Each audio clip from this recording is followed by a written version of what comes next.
Argumentation of a dislike. So, ito naman yung pag binigyan mo ng thumbs down or dislike yung isang video, is i-explain mo bakit, reason mo, bakit mo i-dislike yung video.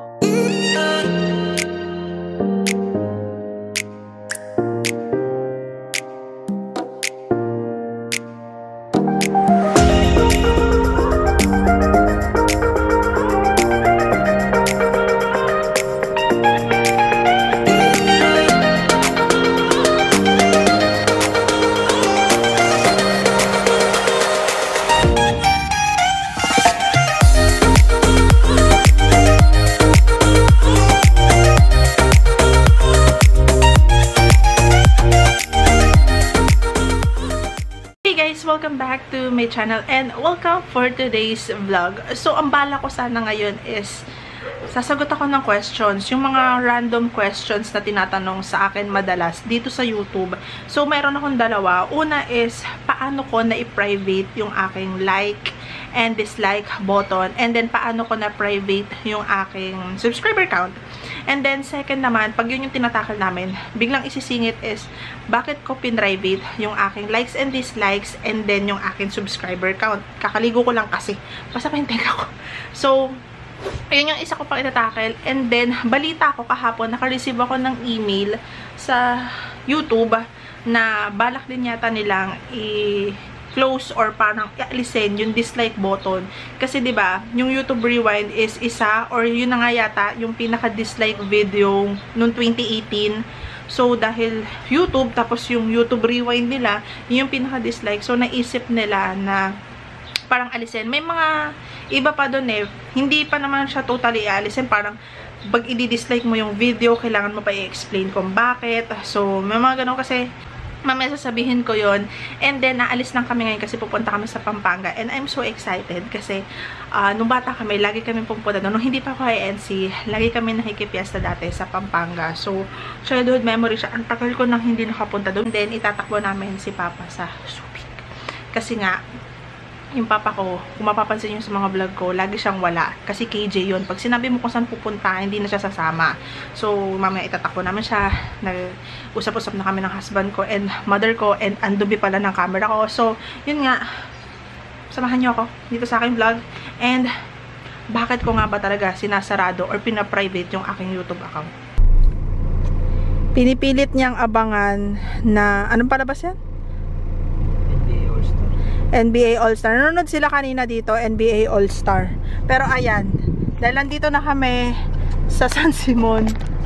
Dito na kami sa San Simon and wala na signal, so wala na silang pinapanood. Mag-iikot-ikot kami sa labas kasi merong mga, anong tawag doon, Habi? Baratilyo? Mga baratilyo sa labas. Titingnan ko kung anong makukuha ko. And ganito yung itsura ko. Ang puti ko na naman dito sa camera ko na to. Dito tatawaran kaya tayo sa mga itsura natin na yan. Dapat magmukha tayo taga-rito. Magchichinelas lang ako. Minsan kasi pag maayos yung mga suot mo, tapos pupunta ka kunyari Divisoria, tapos hindi ka mukhang ano, yung hindi ka yung casual lang, hindi ka nila tatawaran. Nakadress ako. So yun yung gagawin namin. Nandun na sila mama, sila Kuya Batang, ninong pala namin yun. Ninong namin sa kasal, si Ninang Lily. And hindi kami po pwedeng pumasok. Hindi kami po pwedeng pumasok sa simbahan kasi you know. Kaya mag-iikot-ikot na lang muna kami sa labas. Uy, ang dilim. Uy, ayaw ako mag-focus. Andito ko, bes. Bakit ganyan na hindi na... Para ka may ginagawa dyan sa likod. Tinan mo ni, marap ka dito. Tapos gawanon-ganon ka. Para may ginagawa dyan sa... Yun! After 18 seconds, saka siya nag-focus. Ganito yung itsura nung... kabana namin sa loob. So, meron lang siyang cabinet dyan. Tapos, ito, bintana na yan. Pwede mo alisin yung kortina. Then, ito yung entrance niya. Plastic lang. Tapos, ito na yung kama. Tada! May fan lang siya. Tapos, 4 na ilaw. Pati na ilaw pa. Bawasin nga natin yung ilaw. Saan yung ilaw nung iba? Sa likod. So, may 4 na switch siya.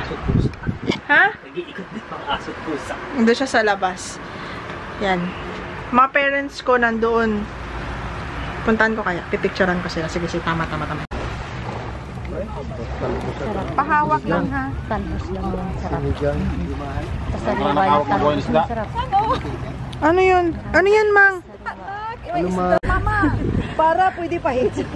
Doon! Doon sa gilid.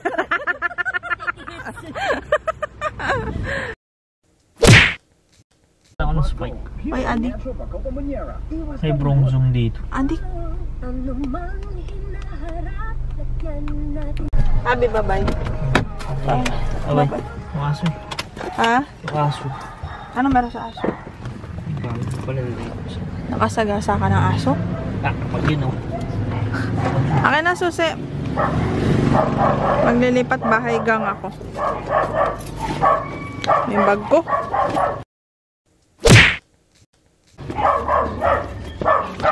Akin na yung makeup kit ko. Solomot. Oy, pumasok ka doon. Paano ka nakawala? Panda. Ay, panda. Grace, paano ka nakawala? Lipat ako ng sasakyan. Dito ako Bye-bye. Hey guys, good morning and 7 AM pa lang. Kakatapos lang namin sumamba and today is Thursday, February 21. And yes, nung linggo pa yung last vlog ko nung pumunta kami ng Pampanga and Pampanga and Subic. So, ewan ko, hindi ako, simula na nagkasakit ako is hindi ako sanay magpuyat. So, Monday, Tuesday is bulagta ako. Wednesday kahapon is nasa Divisoria ako. And, wait lang yung mga tauhan kasi nandyan. Hey guys, I'm back. Kanina nagfi-film ako alas 7 and ngayon is almost 12 noon na. May karga na rin yung sasakyan. So, ang dami kasing ginagawa. Sinisingit ko lang to. And, yun nga, balik tayo dun sa topic na sinasabi ko kanina. Yun about dun sa yung YouTube. I got this email nung 12, I think nung 12, sa Media Cube na aalisin daw ni YouTube yung dislike button. Why? Kasi alam nyo naman yung nangyari dun sa YouTube Rewind in case na updated kayo. Yung YouTube Rewind is nalagpasan na yata niya yung baby ni Justin Bieber na pinaka-dislike, most dislike video. So, ang ginagawa ng iba is inaalis nila yung dislike nila sa video ni Justin Bieber para yung YouTube Rewind ang pinaka most dislike video. And I think is na-surpass na nga niya yun. Siya na ang pinaka-most dislike video. And ito yung naisipan ng YouTube na gagawin. Alisin ang dislike button. So, meron silang tatlong option na nakalagay dito. Una is disable the count of the number of dislikes. So, makiklik mo yung dislike button pero hindi to makikita automatically. So, parang yung kagaya nung ginagawa ko sa YouTube, I'll tackle it later, yung kahit i-click yung like or dislike is hindi nakikita, naka-private siya. The second option naman nila is argumentation of a dislike. So, ito naman yung pag binigyan mo ng thumbs down or dislike yung isang video is i-explain mo bakit, reason mo, bakit mo i-dislike yung video. And then, nakalagay nga rin dito is it won't stop haters. Dahil ang mga haters, ang mga bashers, maraming oras. So, yun na nakalagay. At yung pangatlong option nila is remove the dislike button. Talagang aalisin na. Wala nang salita-salita. Aalisin nila yung dislike button. So, yung laging tanong sa akin is paano ko na-remove or paano ko na-private yung akin like and dislike. Pati yung aking sub count. So, may kwento yan bakit ko siya naalis and mahaba to. And may disclaimer din lang ako. Lahat ng sasabihin ko, story, opinion is opinion ko yon. May kanya-kanya tayong opinion. So, eto ay opinion ko. Kung ayaw nyo marinig yung opinion ko, lumabas kayo sa aking channel. Simulan natin siya sa sub count.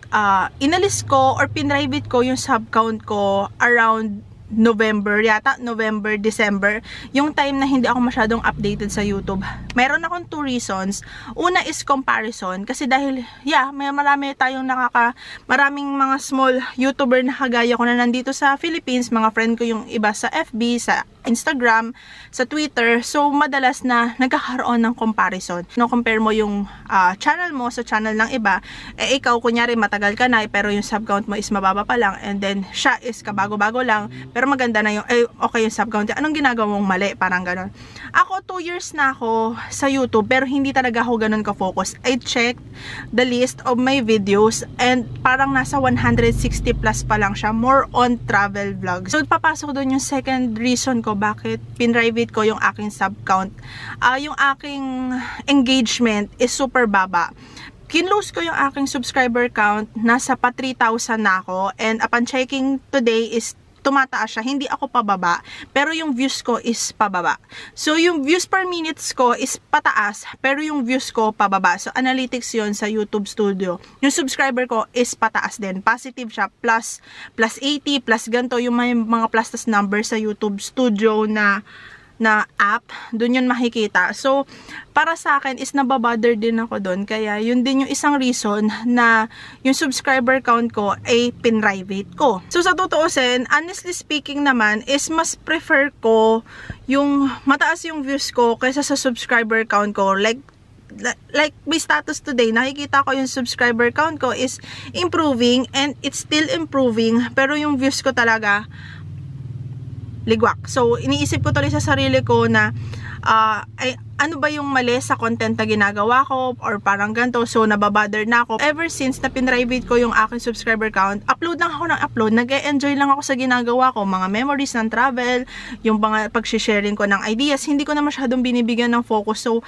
parang advantage din siya or parang na less toxic ako doon sa ginawa ko na pag-private ng aking subscriber count. So, parang conditioning din lang sa sarili ko. Dati, every time na mag-upload ako, kinakabahan ako, baka hindi magustuhan ng mga subscriber ko, mag-unsubscribe sila sa akin, parang ganun.